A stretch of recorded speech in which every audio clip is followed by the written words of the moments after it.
Just got my LED tails. Just did a quick unboxing inspection on video. I like to do that for the more expensive items. And it all looks good.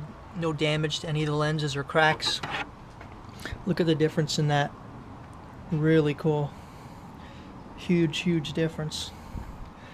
So we're going to go ahead and install these. These are tinted. You can see it's darker than the stock one there. Very first step, you're going to pop off your two covers. While I'm at it, just to save time, I'm going to peel away, get these jumper cables out of here. Not that I need them for my car. I just peel back a little to get to the white plug. That's probably the harder side. This side comes up easier and you got your white plug, so everything's ready. Next, you're going to squeeze both your plugs. Get your plugs out of here. And you're going to take your 8mm and loosen the two bolts, or nuts I should say. This one's a little tight here, but you can just fit it by moving this a little to the side like that. I'm going to go ahead and unscrew these four and then come back. I'm not going to post that unboxing video. It's about 5 minutes and really boring. I'm sure nobody would even want to see it. There's nothing to see. I do got these bolts done, so I'm going to lift this out and kind of out to the edge there like that. This one will replace right there. And the other one, one-handed again maybe. Sometimes that edge clip can be tricky getting them back in, but have the regular ones out. I'm going to go ahead and put the new LEDs in. Something that makes these much easier to fit in is if you take off this clip. You can be real careful here. You can see that you have these two clips that clip onto these little V's and it snaps in, but it can get in the way when you're trying to insert it. So I just gently lift this off like this, put in the light, and then I can snap the little cover back on afterwards. As soon as I have the new light laid in there, I like to start at least one bolt just for safety. In case you have some crazy mishap or earthquake, you don't want your light falling. So now it's secured. I'm going to work on properly securing it. I do this by hand for a while. You definitely don't want to be crazy on it and crack it. So I'll do them by hand mostly, and then I'll do a tiny turn with the wrench later. I got the screws tightened. I got the clip on. Now I'm going to do the connector before I seal this side up.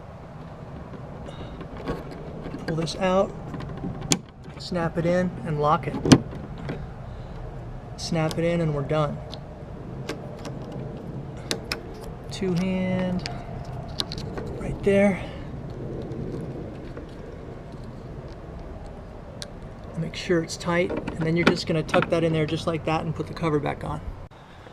You know what, I'm more excited about this install than the downpipe, to be honest. I love those, these LED details are my favorite mod.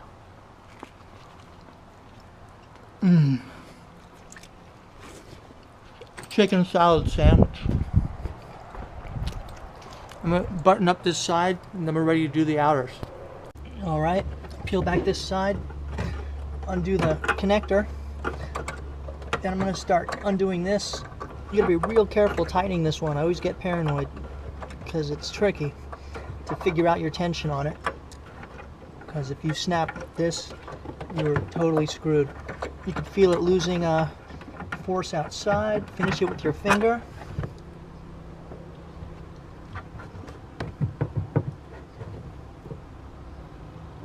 And there you have, your outer light is out. Now for your LED. See, you have a little slot here, some slots on the bottom for these slots. You got to be real careful and try sliding that in. Let me get a good angle.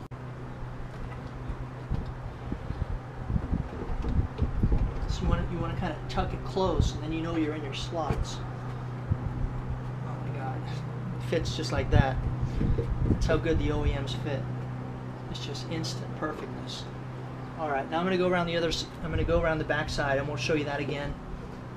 I'm just going to put in the screws here. I got the connector popped in there. Shouldn't really float around too much. I've never had a noise issue with these things.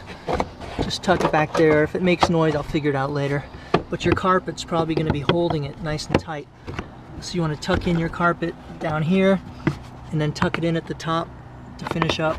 Sorry about the light angles there. I'm just going to peel away the other plug and take this outer out. I won't waste time showing you that.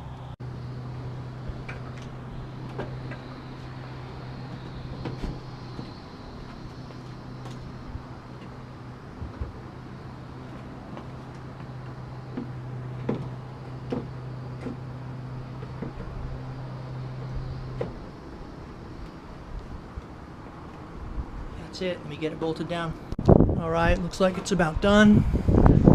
Carefully lower this down, see what happened. Oh, I gotta clean up my thing there. The stroller wheels make it dirty all the time.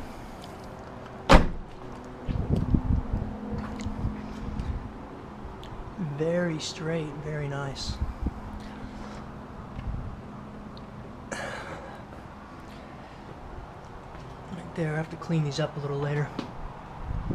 Key is getting your white line straight. That's one of the subtle differences you can see sometimes in the OEMs versus the other ones. I could adjust this one a little bit for the gap here. I may mess with that a little bit, I'm not sure. Do a basic light test real quick.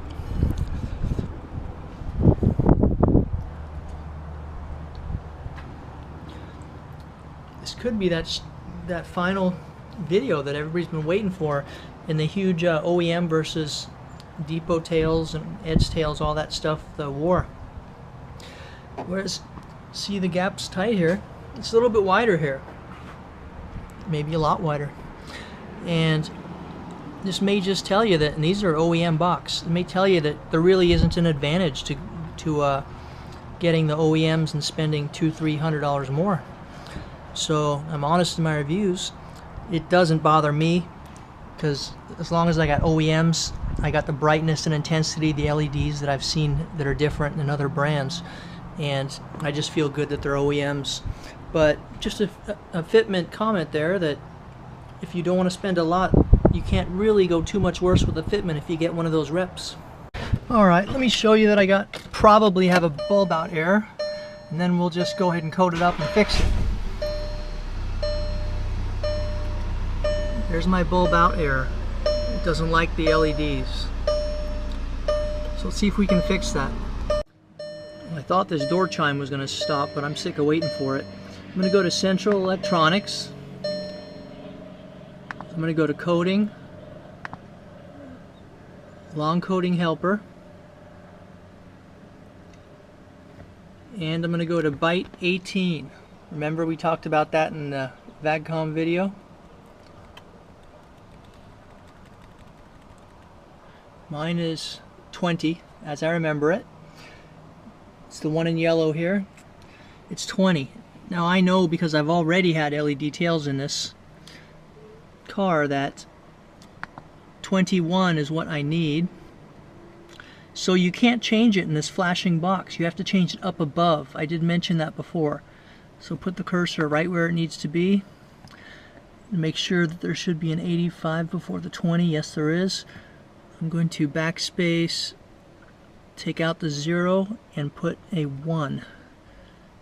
I'm doing this one-handed, so I'm being extra careful. 21, exit. Remember, you do have a log in your debug folder of this long coding you're changing. Let's go ahead and try it.